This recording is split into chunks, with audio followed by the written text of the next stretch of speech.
의 특징은 학부에서 공학을 전공하셨다가 경제학을 전공하신 경제 성장론을 바탕으로 국가의 흥망성쇠를 예측했다는 아주 특징을 갖고 있고요. 또 한 가지는 이 책을 쓰시면서 인류 역사와 문명을 주도하는 국가들의 흥망성쇠 조건들을 역사적으로 조명하기 위해서 김대룡 교수님, 역사학과 교수님의 자문을 받아서 공조를 했다는 아주 특징이 있습니다.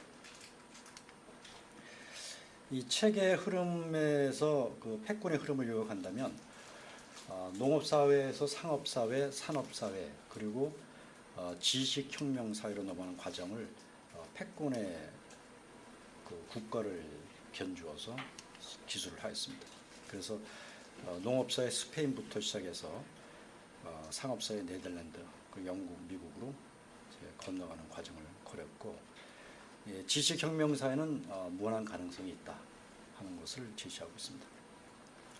그래서 오늘 공부를 하는 내용 중에서 한번 정리를 좀 해보겠습니다. 농업사회는 스페인을 첫 번째로 기술을 하셨는데 그 내용에 보면 그 전에 있던 나라들 기술이 나옵니다. 그리스, 로마, 그리고 이집트. 그리고 상업사회에서는 네덜란드와 영국이 있었는데 산업사회로 넘어가는 패권 국가는 영국이었고요. 미국은 산업사회로 기반을 잡아서 이제 현재 패권 국가가 되어 있다는 것을 기술하고 있습니다. 그래서 한번 옛날에 역사적 사실을 한번 우리가 살펴보면 공부하는 데 도움이 될 것 같습니다. 최초의 패권 국가는 이집트입니다. 가장 길었죠. BC 3200에서 BC 332년까지. 근데 특징이 BC 1274년 람세스 2세 때 히타이트 쪽, 지금의 터키에 있는 히타이트 쪽하고 전쟁을 했습니다. 그래서 카데시 협정을 냈습니다. 그게 세계 최초의 평화 협정문이고요. 터키 대통령이 뉴욕 유엔 본부에 사본을 기증해가지고 왼쪽 벽면에 들어가시면 이 카데시 협정문이 돌로 된 게 그대로 있습니다. 이 이집트 문명은 사실 저는 누구든지 여행을 한다면 반드시 이집트는 가보라 하고 제가 공부합니다. 이 까르낙 신전과 아부 신별을 보시면 BC 13세기 람세스 2세 지적이 얼마나 있는지를 한눈에 볼 수 있습니다. 상상을 초월합니다. 그 다음이 이제 알렉산드로스 대왕입니다. 그리스의 마케도니아 왕의 공주인데 다리우스 3세 페르시아를 정복을 했고 이집트가 이때 망합니다. 소위 이집트 정복을 BC 332년에 했고요. 그때 헬레니즘 문화의 중심지로 알렉산드리아 토툴마이오스 왕정을 만들었죠. 그때 영토가 520만 스퀘어 킬로미터였습니다. 그 다음에 로마 제국입니다. 로마 제국은 BC 1146년부터 망할 때까지 395년까지 기간을 말하는데 이 패권 기간을 역사학자들이 설립할 때 146년은 뭐냐면 카르토가를 명멸시킨 해입니다. 그러니까 포에니 전쟁을 1차, 2차, 3차를 거쳤는데 무려 120년간 전쟁을 했습니다. 그래서 카르토가를 멸망시키면서 로마의 이제 제국이 형성됐죠. 이 빨간색이 로마 제국이었는데 요 면적이 500만 킬로미터입니다. 2차 포에니 전쟁 때 이제 한니발이 로마까지 쳐들어갔었죠. 그 다음이 스페인입니다. 여기서부터 이 책의 내용이 나오는데 스페인은 사실 세계 곡창지대이기 때문에 로마나 이슬람에서 계속 지배를 해왔습니다.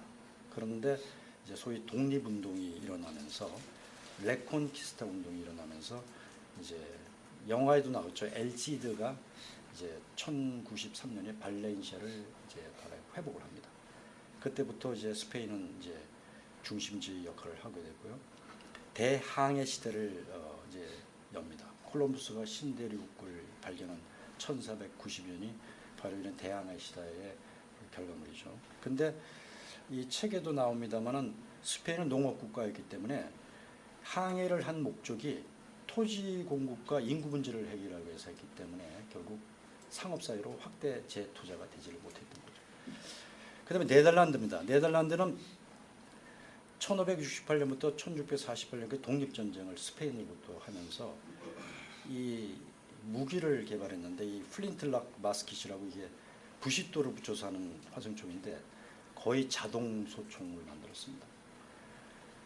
그래서 결국은 1600년에 딩케르케 그 영화에도 나왔죠. 그 영국군 철수했던 그 땅을 회복했고 지브롤터 해전에서 이깁니다. 그리고 동인도 회사를 이제 1602년에 만들면서 이제 상업 사회로 본격 진출해서 이 동남아시아의 인도네시아를 비롯한 이 땅을 이제 확보하게 되죠. 영국은 이제 그 대영 제국을 말할 때 Empire of Free Trade라고 합니다. 그러니까 소위 무역 대국으로 성장을 하는데 1588년 8월 8일 무적음대 깨고요. 1600년에 동인도 회사를 만들고 우리나라가 엑스포를 지금 열어도요. 1000개 기업 참가하기 힘듭니다. 그리고 10만 점을 출시해가지고 방문객이 600만 명입니다. 우리나라가 여수 엑스포에서 전 국민을 동원시켰는데 800만 했거든요. 근데 이게 벌써 그 당시에 600만을 했고요. 그 하이드파크 전시장은 빅토리아 앤드 알버트 뮤지엄으로 바뀌어가지고 지금도 존재하고 있습니다. 우리는 여수 가면 없어졌죠. 그 다음에 대전 엑스포 자리도 없어졌습니다. 근데 이제 영국이 멸망합니다. 금본위제를 1931년 포기하면서 이제 소위 세계적인 그 금융 중심국으로서의 지위를 잃어버렸죠. 미국입니다. 미국은 1776년 7월 4일 독립선언인데 이때 저는 굉장히 정체성을 다시 보게 되는 게 이때 이 말이 납니다. 창조주는 몇 개의 양도할 수 없는 권리, 생명과 자유와 행복 주권이 있다. 정부가 정당한 권력으로 없이 어떤 형태든 이러한 목적을 파괴할 때는 언제든지 정부를 개혁원에 폐지할 수 있다 하는 것을 처음 들어가는 것이죠. 미국은 이제 땅을 늘리기 시작합니다. 1830년에 텍사스 독립전쟁, 소위 알라모의 전투라고 샌 앤토니오스 가면 여기 알라모의 전투가 있는데 이때 저기 텍사스 연대 하나를 몰아두는 바를 이기죠. 그래서 영도 70만 킬로미터를 스퀘어 킬로를 확보했고 그 다음에 이것을 몰아서 미국 멕시코 전쟁을 엽니다. 그래서 1848년 2월 1일 이제 협정을 맺었는데 캘리포니아 등 6개주 300만 스퀘어 킬로미터를 추가해서 현재 982만 스퀘어 킬로미터가 됐으니까 옛날 로마보다 훨씬 큰 땅을 자기 나라가 갖고 있는 겁니다. 그래서 이때 캘리포니아를 얻는 바람에 이제 태평양 함대 사령부를 만들고 해외로 뻗기 시작합니다. 그래서 첫 번째 간 것이 바로 미일 화친 조약을 맺습니다. 그래서 1854년 3월 3일 맺었고요. 우리나라는 신미 양요가 1871년이니까 17년 후입니다. 이때 요 그림을 보면 어마어마한 병력이 와서 그 가나가와 조약을 체결합니다. 그리고 남북 전쟁을 일으켜서 1861년부터 65년까지 미 합중국을 이제 만들죠. 그리고 이제 제일 중요한 게 2차 세계대전입니다. 노르망디에 상륙한 병력이 100만 명입니다. 근데 7월 4일 날 상륙해서 7월 27일까지 12만 명이 죽습니다. 그러니까 이 미국이라는 나라는 전쟁을 하면서 땅을 넓혔다.